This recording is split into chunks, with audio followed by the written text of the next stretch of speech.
Universitetdə ixtisas seçimi necə oldu? Belə deyək də, artıq əlbəttə ki, sən ixtisasın mühasibliyi idi. Onunla bağlı da belə deyək, bu ixtisası seçməyi istəyirdin. Bəs universitet ümumiyyətlə seçimi necə oldu? Kriteriyaların hansıları idi? Bu fakültə digər universitetlərdə də yəqin ki var. Niyə sırf sən Bakı Mühəndislik Universitetini seçdin? Və ümumiyyətlə bu ixtisas seçimi zamanı digər abituriyentlərlə eyni cür olur ixtisas seçimi, yoxsa sizdə artıq fərqlilik olur?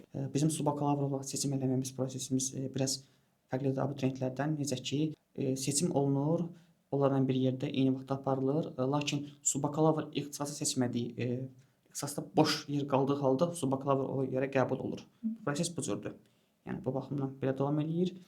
Bakı Mühəndislik Universitetini seçməyim təcrübədə olduğum zaman, peşə təhsili mərkəzində təcrübədə olduğum zaman mühasibələrlə işləmişdim. Mühasibələrin içərisində oranın məzunları var idi.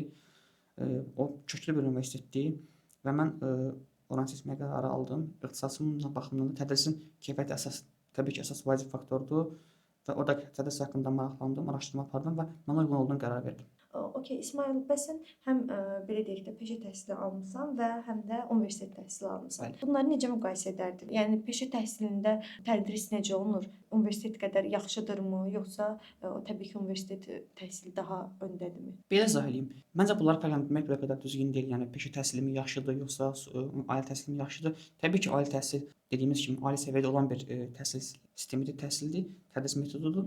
Lakin peşə təhsilində müəyyən üstünlükləri var. Nədir? Peşə təhsili daha çox dediyim kimi praktik olaraq mühasibatlı oxuyuruqsa bizə sırf olaraq mühasibatlıqla bağlı olan dərslər tədris olunurdu. Yəni hər hansı bir kənar bir dərs yox idi. Yəni sadəcə olaraq sırf ixtisasla bağlı olan dərslərdir. Yəni maliyyə uçotu, vergi uçotu, əmək uçotu, məsrəf uçotu, ictimai sektor üçün mühasibatlıq standartları, bu kimi fənlər.